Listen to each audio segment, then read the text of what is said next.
Rebound in Nvidia shares leading the markets higher yesterday. Joining us now, Marianne Bartels, Chief Investment and Strategist at Sanctuary Wealth. And I actually was talking yesterday, and actually in a few of the interviews lately, I don't know, just have an unsettled feeling. It's just weird, no 2% pullbacks. The market keeps going up. There's liquidity.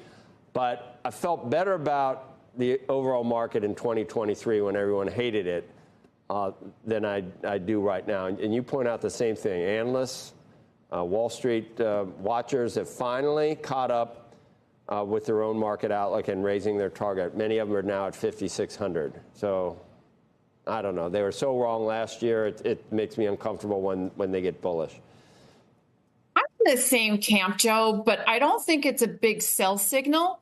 I still think this year is going to turn out really well, and that's really based on a combination of, earnings still remaining very strong, profit margins still growing, and the technicals of this market remain very bullish. So, I think we can get a lot of chop maybe in here a little bit. We're getting a rotation. We're getting some profit taking in technology, and you obviously saw that recently in Nvidia. And we're seeing a rotation because industrials got oversold, energy got oversold, and utilities. But I still think that tech is the leadership and is still going to drive these markets into the end of the year. And you like growth. So you're not thinking it's a value thing or in a mega super cycle for growth. So you think there are true fundamentals backing up these valuations. It's not just, all the stimulus, all the liquidity. Well, Joe, the liquidity and stimulus are definitely affecting risk assets. But the companies, particularly the Magnificent Seven, are producing earnings. This is not what I call air pudding and wind sauce, rallies that we saw in 99 and 2000. These are real and substantial. And we're in a major shift in the global economy as we're shifting technology to AI. In that sense, it's very similar to 1995. But if you compare the NASDAQ 100 to the market period of the 1920s, we may have a rally that surpasses the 2000 rally and really have a rally that's very similar to what we had in 1925 to the peak in 29. That's where I get the super cycle for growth. I think this is going to be an unprecedented move that we see in the markets that go out to 2029, 2030. The Financial Times estimated that Nvidia may reach a valuation of around $50 trillion in 10 years, surpassing the aggregate market capitalization of the S&P 500, $47 trillion. The story cited successful tech investor James Anderson, who made early investments in Tesla and Amazon.com. In the meantime, if you want to remain up to current on the most recent news regarding Nvidia and the stock market, make sure you subscribe to our channel. To make sure you don't miss the most recent updates, click the follow button. We share updates on the greatest changes and catalysts in the market. Let's return to the video for today. Why is there such a favorable market perception of Nvidia? Since it essentially has a stranglehold on chips required for training and executing potent generative AI models, like OpenAI's ChatGPT, for example. Nvidia has benefited the most from the AI boom. This year, Nvidia's stock price increased by 162%, and its market valuation surpassed $3 trillion. This is 20 times what the massive chip manufacturer was worth in 2018, $150 million. It even temporarily overtook Apple and Microsoft in June of this year to take the top spot as the most valuable listed firm globally. James Anderson, who is he?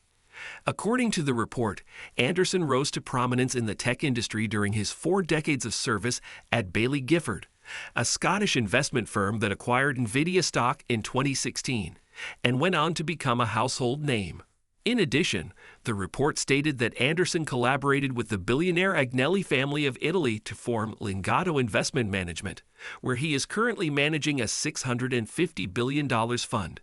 The greatest investment made by the fund is undoubtedly Nvidia.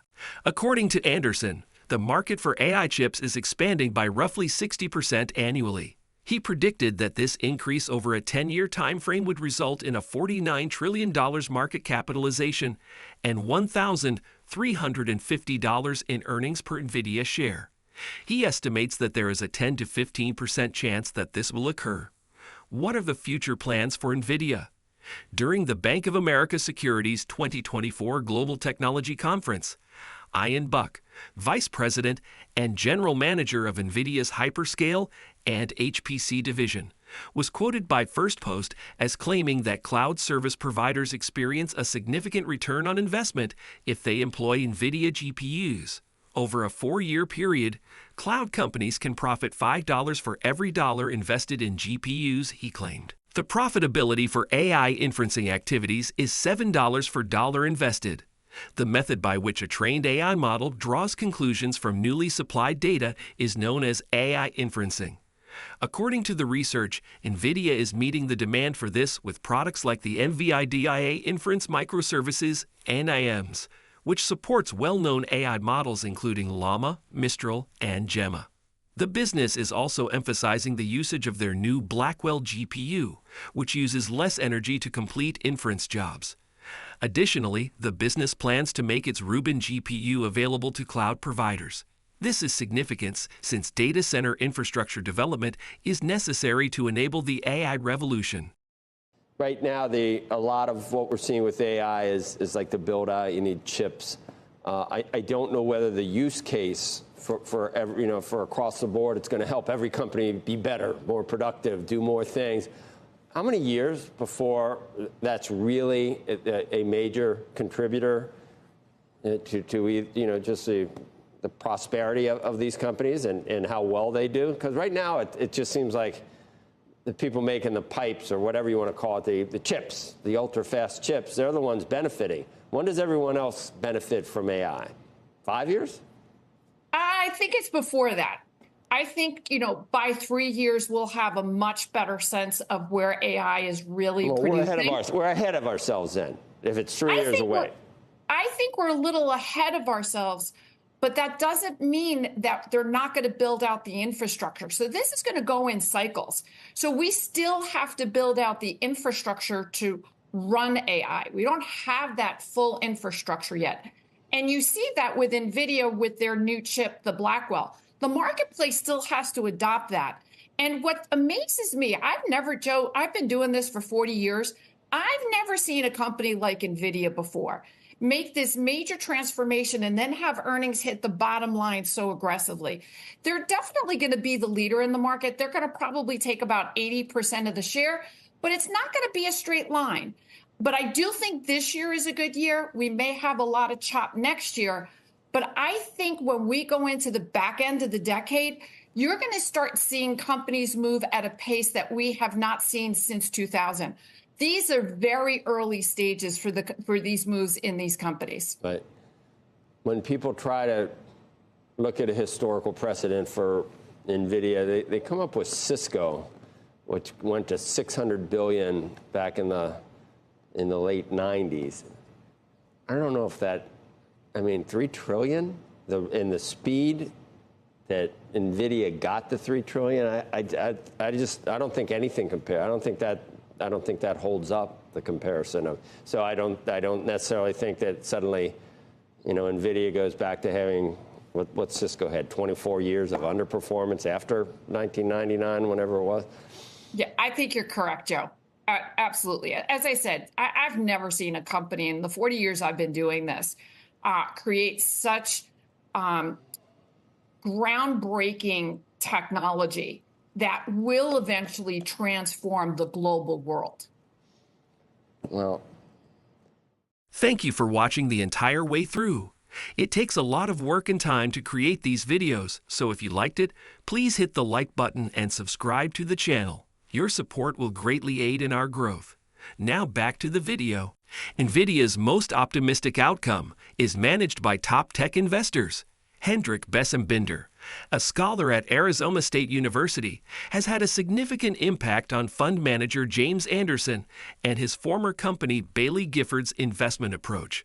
His findings, which supported their notion that fund managers should look for companies that are extreme winners, showed that over many decades, barely 4% of equities accounted for all net wealth growth.